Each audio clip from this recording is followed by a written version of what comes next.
메란야담에 오신 걸 환영하옵니다. 구독과 좋아요 부탁드리며 이야기를 올리겠사옵니다. 바보에게 시집간 이 교수는 첫날 밤 남편의 입에서 나온 한마디를 듣고 운명이 송두리째 바뀌게 됩니다. 옛날 옛적 한양 남쪽 끝자락 어느 고을에 초희라는 교수가 살고 있었습니다. 초희는 몰락한 양반 오씨, 집안의 외동딸이었지요. 아버지는 병석에 누운 지 3년, 빚쟁이들은 날마다 대문을 두들겼고 집안의 기둥과 대들보까지 빼앗길 지경이었습니다. 친정어머니는 돈 앞에서는 눈이 뒤집히는 사람이었지요. 딸을 향한 정 따위는 진작에 말라버렸습니다. 어느 날 어머니가 초희를 끌고 방으로 들어갔습니다. 윤 씨 집안에서 혼담이 왔다는 것이었지요. 신랑이 바보라는 소문이 자자했지만 그래도 양반집이라 체면은 지킬 수 있다고 했습니다. 바보라도 양반이면 체면은 산다. 너라도 시집가야 이 집이 산다. 초희는 입술을 깨물었습니다. 한거할 힘도 도망칠 곳도 없는 처지였지요. 혼례 날이 왔습니다. 가마는커녕 혼수도 변변치 않았습니다. 초희는 남루한 치마저고리 위에 얇은 혼례복을 걸치고 걸어서 시댁으로 향했습니다. 지게꾼 하나가 초라한 보따리 하나를 지고 뒤따랐지요. 한 식경을 걸어 시댁에 도착했습니다. 윤 씨 집안도 초희네만큼이나 쓸쓸해 보였지요. 기와는 깨져 있었고 담장은 허물어져 있었습니다. 그런데 이상한 일이 벌어졌습니다. 대문이 열리고 나타난 시어머니가 초희를 보더니 갑자기 눈시울을 붉혔던 것이지요. 온 동네가 무서워 떠는 그 시어머니가 말입니다. 시어머니는 초희에게 달려와 손을 덥석 잡았습니다. 초희야, 이 집안이 널 오래 기다렸단다. 더 신기한 일은 그 다음이었습니다. 초희가 대문을 넘어서는 순간 마당에 시든 매화나무에서 꽃망울 하나가 톡 터진 것이었지요. 계절도 아닌데 말입니다. 3년 동안 꽃 한 송이 피우지 않던 나무였습니다. 시어머니는 초희를 안채로 이끌었습니다. 그리고 그곳에서 초희는 신랑을 처음 보았지요. 도헌이었습니다. 소문 그대로였습니다. 도헌은 마루 끝에 멍하니 앉아 마당만 내려다보고 있었지요. 입은 반쯤 벌어져 있었고 눈빛에는 초점이 없었습니다. 초희가 다가가도 고개조차 돌리지 않았습니다. 초희는 가슴이 철렁 내려앉았습니다. 이것이 앞으로 평생을 함께할 서방이라니. 해가 저물고 첫날 밤이 되었습니다. 시어머니는 초희를 도헌의 방으로 안내했지요. 얘야, 놀라지 마라. 모든 게 다 이유가 있는 법이니. 무슨 뜻인지 알 수 없는 말이었습니다. 초희는 방 안으로 들어갔습니다. 도헌은 벽을 보고 앉아 있었지요. 초희는 조심스럽게 등불을 켜고 이불을 폈습니다. 초희는 한숨을 내쉬며 뒤돌아 앉았습니다. 등불을 조절하려 손을 뻗는데 그때였습니다. 초희 드디어 만났소. 초희의 등 뒤에서 또렷한 목소리가 흘러나왔습니다. 낮에 듣던 그 어눌한 목소리가 아니었지요.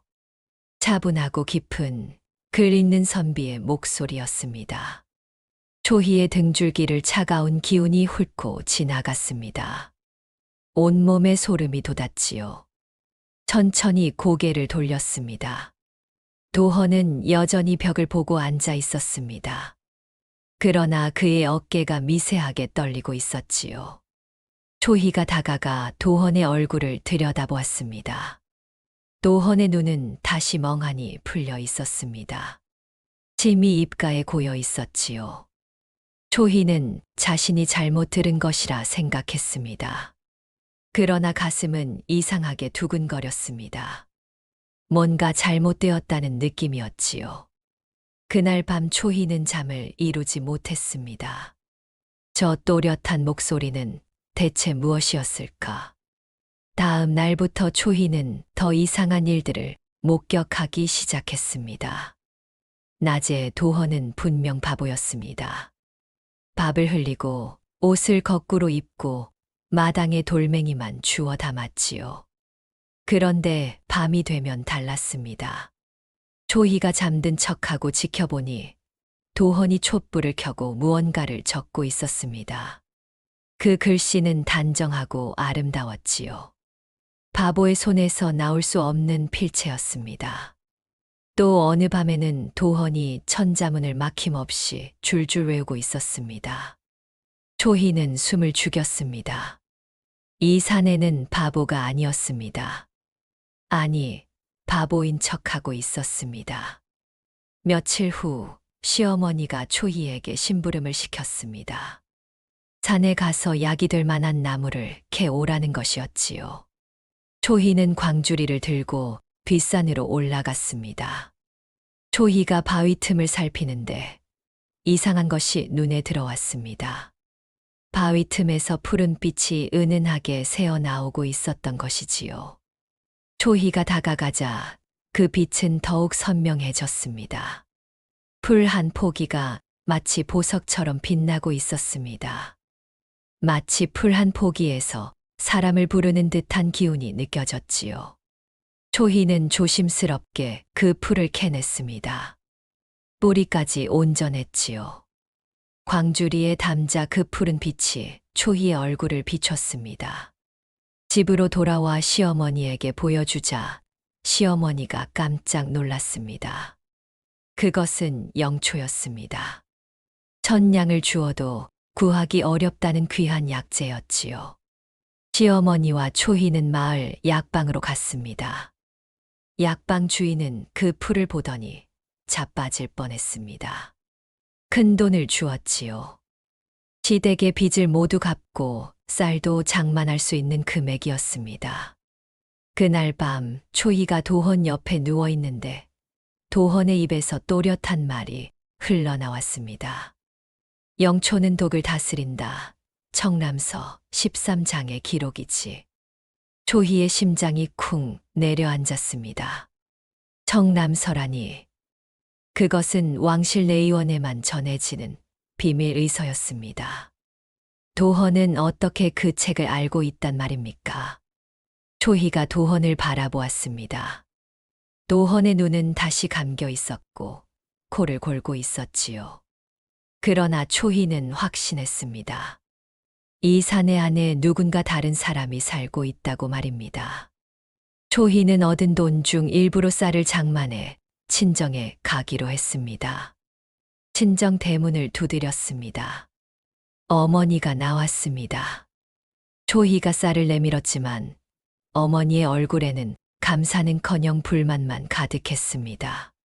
더 가져올 것은 없냐고, 이것보다 더 해야 하는 거 아니냐고 말했지요. 밥 한 숟가락 주지 않고 문을 닫아버렸습니다. 초희는 빈손으로 시댁에 돌아왔습니다. 대문 앞에서 시어머니가 기다리고 있었지요. 시어머니는 초희의 얼굴을 보더니 모든 걸 알아차렸습니다. 아무 말 없이 초희의 손을 잡고 부엌으로 갔습니다. 따뜻한 죽을 끓여 떠먹여 주었지요. 초희는 그제야 눈물이 났습니다.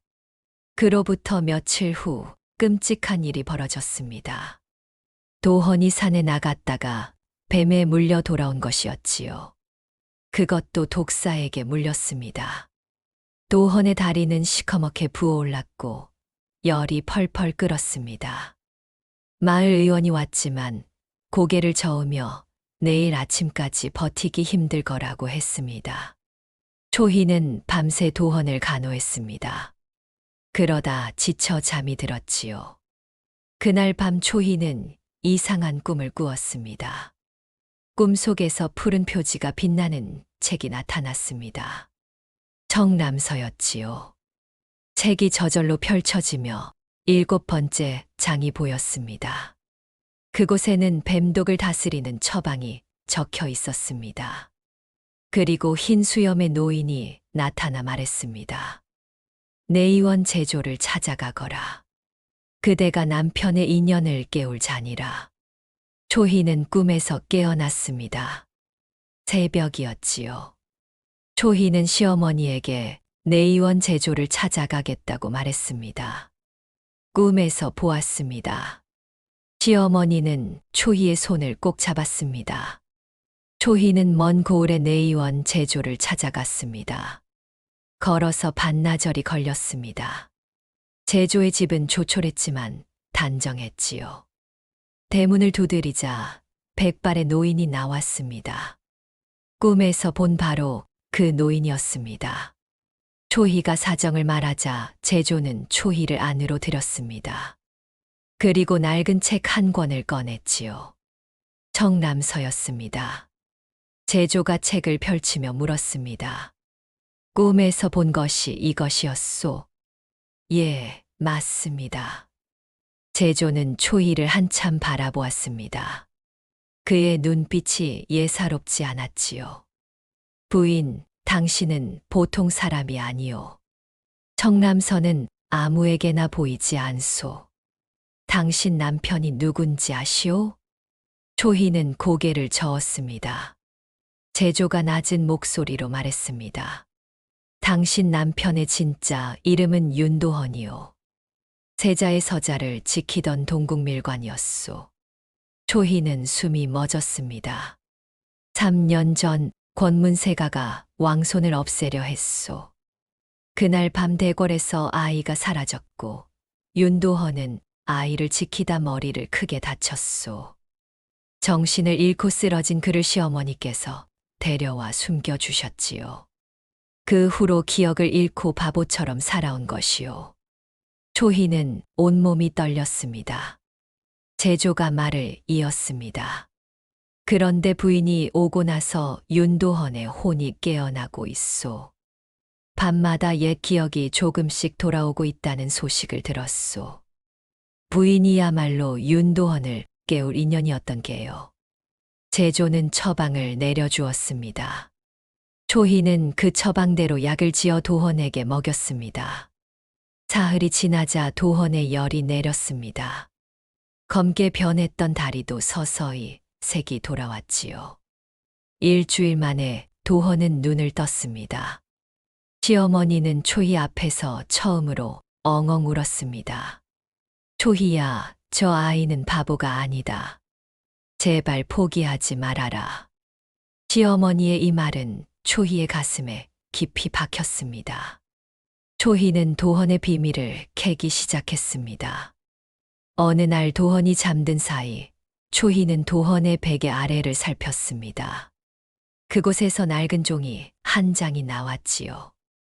종이에는 왕실 관리만 쓰는 고문체 글씨가 빼곡했습니다. 초희가 그 종이를 들고 있자 잠든 도헌의 손끝이 무의식적으로 그 글씨를 따라 움직였습니다. 며칠 후 초희가 산에서 나무를 캐다가 이상한 소리를 들었습니다. 아이의 울음소리였지요. 덤불 속에서 어린 남자아이가 떨고 있었습니다. 초희는 아이를 데리고 집으로 돌아왔습니다. 이름이 무엇이냐? 원지입니다. 아이는 겨우 5살쯤 되어 보였습니다. 초희가 원지를 데리고 방으로 들어가자 원지는 도헌에게서 눈을 떼지 못했습니다. 그리고 작은 목소리로 중얼거렸습니다. 아버지. 그 순간 도헌의 몸이 움찔했습니다. 도헌의 얼굴이 순간 일그러지더니 눈빛에 초점이 생겼지요. 그러나 곧 다시 멍한 표정으로 돌아갔습니다.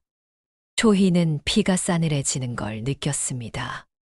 원지가 바로 그 잃어버린 왕손이라는 걸 직감했습니다. 그때부터 고을에 이상한 소문이 돌기 시작했습니다. 관군이 마을을 뒤지며 실종된 세자의 서자를 찾는다는 것이었지요. 대궐에서 사라진 왕손을 찾고 있다는 소문이었습니다. 초희는 원지를 보며 등골이 서늘했습니다. 밤마다 권문세가의 사병들이 고을을 배회하기 시작했습니다. 그들은 집집마다 들어가 윤도원이라는 자를 보지 못했느냐고 물었습니다. 어느 날 밤 사병들이 윤 씨 집 담장 밖까지 왔습니다. 초희는 원지를 감싸 안고 벽장 속에 숨었지요. 사병들의 발소리가 마당을 어슬렁거렸습니다. 이 집엔 바보 하나밖에 없다지. 그래도 확인해 봐야 한다. 윤도헌이 변장했을 수도 있으니. 사병들이 방문을 박차고 들어왔습니다. 도헌은 마루 끝에 멍하니 앉아 침만 흘리고 있었지요. 사병들은 도헌의 얼굴을 들여다보다가 코웃음을 쳤습니다. 진짜 바보로군. 가자. 사병들이 나갔지만 초희의 가슴은 쿵쾅거렸습니다. 이대로는 안 되겠다는 생각이 들었지요. 도헌이 밤마다 또렷한 목소리로 중얼거리기 시작했습니다. 아이를 지켜야 했는데 저들이 다시 온다. 어느 날은 도헌이 잠결에 초희의 손을 꼭 잡았습니다. 그의 목소리는 또렷했지요. 초희 위험하오. 당신과 아이를 지켜야 하는데. 초희는 도헌의 손을 꼭 잡았습니다. 이 사람 안에 있는 진짜 윤도헌이 조금씩 깨어나고 있었습니다. 그로부터 며칠 후 친정어머니가 다시 나타났습니다. 영초와 약재 소문을 듣고 찾아온 것이었지요. 어머니는 대문에서부터 고함을 질렀습니다. 우리 딸도 양반가 교수인데 바보 신랑에게 시집 갔다고 우리가 손해만 볼 수는 없다고 돈을 더 내놓으라고 했습니다. 초희는 부끄러움과 분노에 눈물이 치밀었습니다. 시어머니가 나서서 호통쳤습니다. 당장 돌아가시오. 초희를 건드리면 용서치 않겠소. 어머니는 욕설을 퍼부으며 돌아갔습니다. 그런데 문제는 그 다음이었습니다. 어머니가 마을 어귀에서 술에 취해 떠들어댄 것이지요. 윤 씨 집에 돈이 생겼다고 바보 신랑 집에서 귀한 약재를 캤다고 말입니다. 그 소문이 사병들의 귀에 들어갔습니다. 그날 밤 사병들이 윤 씨 집을 습격했습니다. 윤도헌을 내놓아라. 초희가 원지를 감싸 안고 가로막았습니다. 사병이 초희를 끌어내리려 손을 뻗는 순간이었습니다. 도헌의 눈빛이 번쩍 깨어났습니다. 초희에게 손대지 마라. 그것은 바보의 목소리가 아니었습니다. 차분하면서도 위엄이 서린 왕을 모시던 밀관의 목소리였지요. 윤도헌이 완전히 돌아온 것이었습니다. 윤도헌은 사병들을 제압했습니다. 오래 무술을 익혔던 몸이 기억을 되찾은 것이지요. 사병들이 쓰러지자 윤도헌은 천천히 초희를 돌아보았습니다. 그의 눈에는 이제 바보의 흔적이 없었습니다. 초희 오래 기다리게 했소. 다음 날 윤도헌은 원지를 데리고 한양으로 올라갔습니다. 조정에 직접 나아가 원지의 신분을 밝혔지요. 대신들이 웅성거렸습니다. 죽은 줄 알았던 왕손이 살아 돌아온 것이었습니다. 윤도헌은 3년 전 그날 밤의 일을 낱낱이 폭로했습니다. 권문세가가 어떻게 왕손을 없애려 했는지, 자신이 어떻게 아이를 지키다 머리를 다쳤는지 말입니다. 조정은 발칵 뒤집혔지요. 왕은 즉시 권문세가를 조사하라 명했습니다. 증거들이 하나둘 드러났고 음모에 가담한 자들은 모두 잡혀갔습니다. 왕손을 죽이려 했던 권문세가는 조정의 엄한 심판을 받았지요. 윤도헌은 과거에 나가 뛰어난 실력으로 급제했습니다. 기억을 되찾은 그의 학문은 여전히 훌륭했지요. 벼슬길에 나아가게 되었습니다. 시어머니는 초희를 꼭 끌어안고 말했습니다. 초희야, 내가 우리 집을 살렸다. 너는 우리 집의 복성이다. 초희는 윤도헌과 함께 한양으로 올라갔습니다. 원지도 함께였지요. 윤 씨 집안은 다시 일어섰고 초희는 당당한 양반 부인이 되었습니다. 어느 날 밤, 초희는 첫날 밤을 떠올렸습니다. 윤도헌이 남긴 그 말을 말입니다. 초희 드디어 만났소. 그 말은 인연의 암시였습니다. 초희를 만나야 윤도헌이 돌아온다는 운명의 예언이었던 것이지요. 바보의 탈을 썼던 사내와 복을 들고 온 규수. 초희는 바보 신랑에게 시집 갔지만 포기하지 않았습니다. 그리고 끝내 남편과 자신, 그리고 나라의 운명까지 바꾸어 놓았지요. 이래서 옛사람들이 백절불굴이라 했나 봅니다. 두 사람의 인연은 초희가 대문을 처음 넘던 순간부터 이미 결정되어 있었습니다. 다음 영상을 빠르게 만나보시려면 좋아요와 구독을 눌러주세요. 그럼 더 재미있는 영상으로 찾아뵙겠습니다. 모두 행복한 하루 보내세요.